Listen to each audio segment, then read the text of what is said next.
शेतकरी मित्रांनो नमस्कार. राज्यात सप्टेंबर 2024 मध्ये झालेल्या अतिवृष्टीग्रस्त शेतकऱ्यांना आता राज्य शासनाच्या माध्यमातून मदत जाहीर करण्यात आलेली आहे. मित्रांनो, ही मदत हेक्टरी किती असणार आणि कधी मिळणार या संदर्भात आपण या व्हिडिओच्या माध्यमातून सविस्तर माहिती पाहणार आहोत. मित्रांनो, व्हिडिओ शेवटपर्यंत पहा आणि आपल्या चॅनलला सबस्क्राईब करा.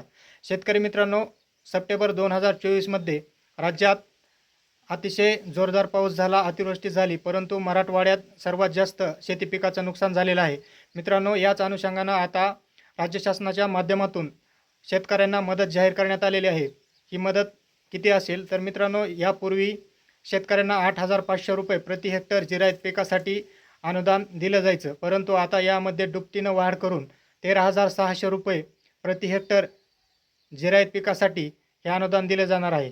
3 हेक्टरच्या मर्यादेत हे अनुदान शेतकऱ्यांना मिळणार आहे. मित्रांनो, आता हे अनुदान सरसकट मिळणार आहे, याचे पंचनामे होणार आहेत. या संदर्भात कुठलीही माहिती शासनाच्या माध्यमातून दिलेली नाही, परंतु शेतकऱ्यांना 13,600 रुपये प्रति हेक्टर जिरायत पिकासाठी 3 हेक्टरच्या मर्यादेत अनुदान दिलं जाणार, अशी माहिती राज्याच्या माहिती आणि जनसंपर्क मंत्रालयानं दिलेली आहे. मित्रांनो, माहिती आवडल्यास आपल्या चॅनलला सबस्क्राईब करा, बेल आयकॉन प्रेस करा. धन्यवाद.